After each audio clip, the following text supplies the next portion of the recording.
পূজায় শওকত আজিজ সাহেব পূজা তক্তে সুলাইমান এখন জাহাজ গাড়ি হাওয়ায় চলে এটা কোনেরই বিধান একদিন বিনা করে হাওয়ায় চলত নবী সুলাইমান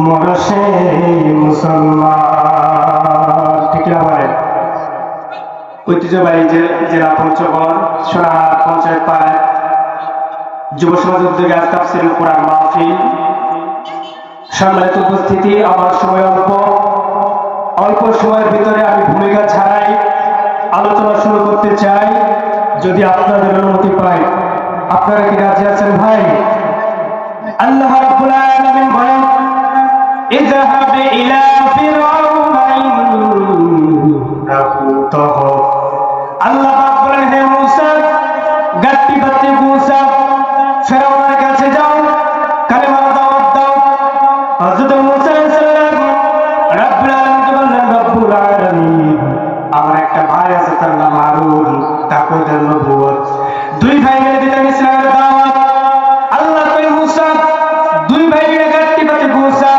ফিরআউনের কাছে যাও কালেমার দাওয়াত দাও হযরত মূসা আলাইহিস সালাম ফিরআউনের কাছে গেলেন দেখলেন ফিরআউন তার রাজসিংহাসনে বসে আছে ফিরআউনকে লক্ষ্য করে মূসা আলাইহিস সালাম বললেন হে ফিরআউন ওখান থেকে নাম তোকে আমি কালেমার দাওয়াত দেব আচ্ছা বলুন তো কি মানুষকে যদি কালেমার দাওয়াত দেয় তাদেরকে নম্র ভাষায় দাওয়াত দিতে হয় ঠিক কিনা বলেন কিন্তু মূসা আলাইহিস সালাম উত্তর দিতে বললেন হে ফিরআউন ওখান থেকে নাম তোকে আমি কালেমার দাওয়াত দেব তিনি তো নবী মানুষ তিনি কি বুঝতেন না একে কিভাবে দাওয়াত দিতে হবে হযরত মূসা আলাইহিস সালাম তিনি বুঝতে পারছেন একে নরম ভাষায় দাওয়াত দিলে সে কালেমার দাওয়াত গ্রহণ করবে না কারণ এ যখন যেটা ইচ্ছা তখন করে সেটা এই ন্যায়কে অন্যায় করে অন্যায়কে ন্যায় করে অতএব একে সুবিধা হয়ে দাওয়াত দিলে সে কালেমার দাওয়াত গ্রহণ করবে না হুঙ্কার দিয়ে ইসলামের দাওয়াত দিতে হবে কথা বলে ঠিক কিনা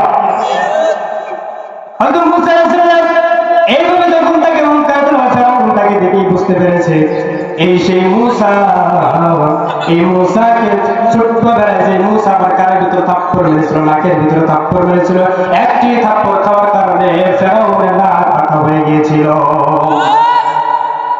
সম্মানিত আল্লাহর প্রিয় বান্দাগণ ফেরাউন জারি করে দিল ও জাদু বাহিনীরা আমার দরবারে একজন জাদু বাহিনী এসেছে একে এই মুহূর্তের ভিতরে তাকে তোমরা তোমাদের ধ্বংস করতে হবে সমস্ত জাদু বাহিনী একত্রিত হওয়ার পরে তারা সাপ সেখানে নিয়ে দিল হযরত মূসা আলাইহিস সালাম যে সাপগুলোকে দেখে তিনি ভয় পেয়ে গেলেন মূসা আলাইহিস সালাম রব্বুল আলামিনকে বললেন রব্বুল আলামিন এখন আমি করবো কি আল্লাহ দেখবেন মূসা তোমার হাতের ভিতরে কি মূসা আলাইহিস সালাম বললেন রব্বুল আলামিন আমার হাতের ভিতরে লাঠি আল্লাহ কয় লাঠি দিয়া মাটির উপরে দায়িত্ব মাটির উপরে আঘাত করার দায়িত্ব তোমার আর বাকিটুকু দায়িত্ব দেখার আমি আল্লাহ সুবহানাল্লাহ বলেন ওয়ামাকারু ওয়ামাকারুল্লাহু খায়রুল মাকিরিন সম্মানিত আল্লাহর প্রিয় বান্দাগণ হযরত মূসা আলাইহিস সালামের ওই লাঠিটা তো বড় একটা সাপ হলো ওই একটা সাপ সমস্ত জাদুবাহিনীর সাপগুলোকে সঙ্গে সঙ্গে সে সাপগুলোকে তিনি তার লাঠি সাপটা গ্রাস করে ফেলেছে বলুন সুবহানাল্লাহ ফেরাউন থেকে আর ভয় পেয়ে গেল এই মূসা তো সেই মূসা যেই মূসা ছোট্টবেলায় আমার নাকের ভিতরে একটা থাপ্পড় দিয়েছিল আজ মৃত্যুর ফেরাউনের 3000 বছর হয়ে গেল এখন পর্যন্ত বাঁকা দাগ সোজা হয় নাই হযরত মূসা আলাইহিস সালামকে জন্ম হতে দেবে না ফেরাউন বলেছিল 140 ধারা আমার আল্লাহ রাব্বুল আলামিন বললেন আমি হযরত মূসা আলাইহিস সালামকে দুনিয়ার জমিনে প্রতিষ্ঠিত করব আর ফেরাউনের রাজসিংহাসন আমি রব্বুল আলামিন ধ্বংস করে দেব হযরত মূসা আলাইহিস সালামকে আল্লাহ রাব্বুল আলামিন দুনিয়াতে পাঠালেন হযরত মূসা আলাইহিস সালাম তেনার মাকে রাব্বুল আলামিন বললেন হে মূসা টেনশন করো না চিন্তা করো না আমার নাম আল্লাহ বসাতে দিয়েছে যারা আল্লাহ আমি রাখি না তাদের গায়ে করলে জোরে বলুন না সুবহানাল্লাহ। হযরত মুসা আলাইহিস সালামের মা বাড়িতে রান্না শুরু করে দিয়েছে গরম পানি পাতিলের ভিতরে। ফেরাউনের যখন সৈন্যবাহিনীগুলো একের পর এক খুঁজতে থাকলো কোথাও কোনো সন্তান খুঁজে পাওয়া যায় নাকি, তারা ফেরাউনের বাড়িতে ফেরাউনের কর্মচারীগুলো মুসা আলাইহিস সালামের মাঝে চলে গেল। তার মা ভয় পেয়ে গেল, এখন মুসাকে যদি দেখে তাহলে মুসাকে জীবন্ত তারা মেরে ফেলে দেবে। এখন কি করা যায়? হযরত মুসা আলাইহিস সালামকে তার মা ওই গরম পানির ভিতরে ঢুকায় দিলেন। গরম পানির ভিতরে ঢুকায় দেওয়ার পরে তার মা চিন্তিত হয়ে গেল, হায় রে হায়, আমার কলিজার টুকরা সন্তানটাকে তো আমার আগে সেই পানির ভিতরে ঢুকায় দিলাম, এখন আমার সন্তানটার কি অবস্থা হবে? কিছুক্ষণ পর সেখান থেকে তুলে দেখলো হযরত মুসা আলাইহিস সালাম ওই পানির ভিতরে তিনি খেলা করতেছে। সুবহানাল্লাহ। সম্মানিত আল্লাহর প্রিয় বান্দা, আল্লাহ রাব্বুল আলামিন মুসলমান টেনশন করো না, চিন্তা করো না, একটা সিন্দুক বানাও, সিন্দুকের ভিতরে হযরত মুসা আলাইহিস সালামকে ঢুকাও, সিন্দুকের ভিতরে ঢুকায় পানির ভিতরে তুমি ভাসায় দিবা, আর বাকিটুকু দেখার দায়িত্ব আমি আল্লাহ।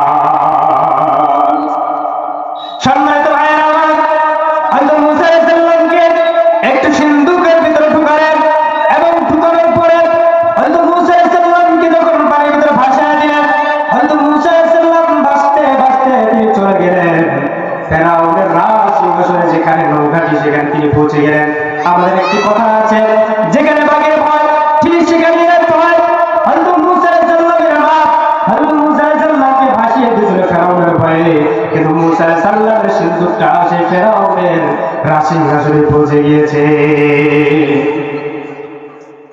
সেখান থেকে সৈন্যবাহিনীরা ফেরাউনকে লক্ষ্য করলো, বলল, ফেরাউন, একবার শুধু তাকাও, আমাদের রাজসিংহাসনে একটি বোমা এসেছে, এই বোমা যদি এখানে নষ্ট হয়ে যায় তাহলে রাজসিংহাসন এখান থেকে ধ্বংস হয়ে যাবে। ফেরাউন বলল, যতগুলো সৈন্য লাগে সব সৈন্য নিয়ে যাও, তবে আমার রাজসিংহাসন ধ্বংস করা যাবে না।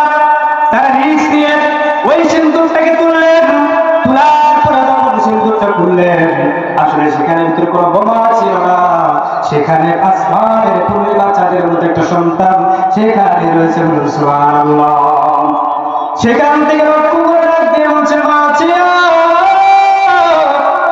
তুমি একবার আসিয়া যাও না দেখিয়া, কত সুন্দর একটি সন্তান দেখা যায়। মাছিয়া ওই সন্তানটাকে কোলে তুলে নিলেন। ফেরাউনের সাথে দাম্পত্য জীবনে একটি সন্তান তাদের হয় না, সন্তানকে দেখেই তার মায়া লেগে গেছে।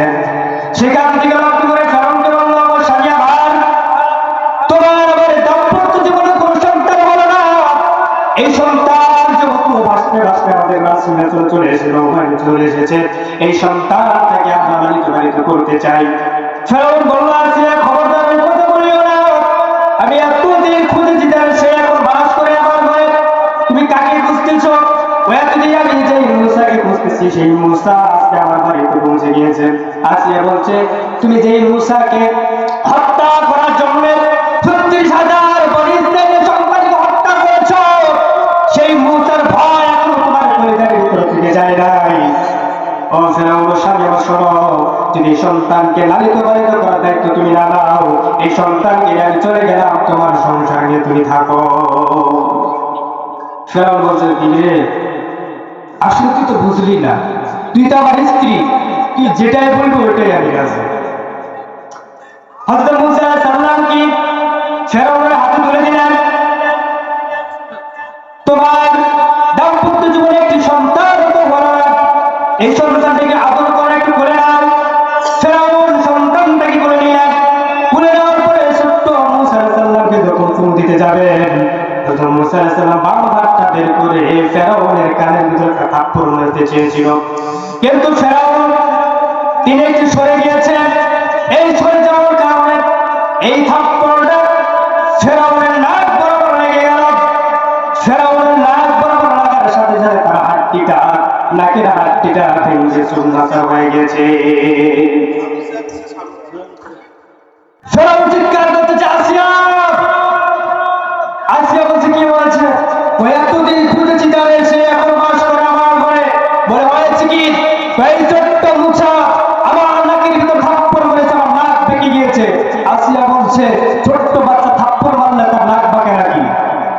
সম্মানিত তৌহিদি জনতা, একটি কথা স্পষ্ট ভাষায় বলে দিতে চাই, হযরত মূসা আলাইহিস সালাম ছোট্ট ভাই ফেরাউনকে একটি থাপ্পড় মেরেছিল। আজ মৃত্যুর 3000 বছর হয়ে গেছে, ফেরাউনের নাক বাঁকা কিন্তু এখন মধ্যে শোনা হয়, কথা বলা ঠিক কিনা? আমরা মুসলমান তৌহিদি জনতা বাংলার জমিন থেকে রামপন্থী, বামপন্থী, কোরআন বিরোধী, ইসলাম বিরোধী ওই প্রকারদেরকে বাংলার জমিন থেকে এমন করে আসার দিতে পারি যে আমাদের আগ পর্যন্ত মাথা সুদা করে দাঁড়ানো শুধু করার, কথা বলে ঠিক কিনা? হযরত মূসা আলাইহিস সালাম তিনি তো ছোট্ট মানুষ। আসিয়া বলছে, ফেরাউন তোমার ফলটা কি? যে মূসা আলাইহিস সালাম এত ছোট্ট মানুষ, তার থাপ্পড়ে তোমার নাক বেঁকে গেছে নাকি? ফেরাউন বলছে, আসিয়া যেই বিড়াল ইঁদুর করতে পারে সেই বিড়ালের গোপ দেখলে আন্দাজ করা যায়, যেই কাটার মন হয় সেই কাটার গোড়া দেখলেই বোঝা যায়। এই যে মূসা আমার বাড়িতে থাকবে, আমার বাড়িতে খাবে, আমার রাষ্ট্রীয় এসে রাজত্ব করবে, তার চাল দেখেই আমি বুঝতে পেরেছি আসিয়া এতদিন খুঁজেছি জানে সে এখন বাস করে আমার ঘরে। সম্মানিত আল্লাহর প্রিয় বান্দা, মা আসিয়া ফেরাউনকে লক্ষ্য করে বললেন, ফেরাউন অবশ্যই আমার এই ছোট্ট মূসা আলাইহিস সালামের কিছু খাবার প্রয়োজন, বাজারে যাওয়ার পর তুমি কিছু খাবার নিয়ে আসবা। ফেরাউন গাধার মতো বাজারের দিকে রওনা দিলেন এবং বাজার থেকে কিছু আপেল আর কমলা নিয়ে আসলেন। হযরত মূসা আলাইহিস সালাম ছোট্ট মানুষ, ফেরাউনের বাজার দেখে তিনি রাগান্বিত হয়ে গেলেন, ব্যাগটা সেখান থেকে ফেলে দিল। ফেরাউন রাগান্বিত হয়ে গেল, আমি কষ্ট করে বাজারে গেলাম, বাজার থেকে কিছু আপেল কমলা নিয়ে আসলাম, এই যদি মূসা না হয় আমার সাথে এরকম করে গেল। একবার আদর করে তাকে চুমু দিতে গেলাম, থাপ্পড় মারলো। আরেকবার আমি বাজার গিয়ে আপেল কমলা নিয়ে আসলাম, এরপর আবার বাজারটা সেখান থেকে ফেলে দিল। তাহলে এই যদি মূসা না হয় আমার আমার কাছ থেকে শত্রুত করে।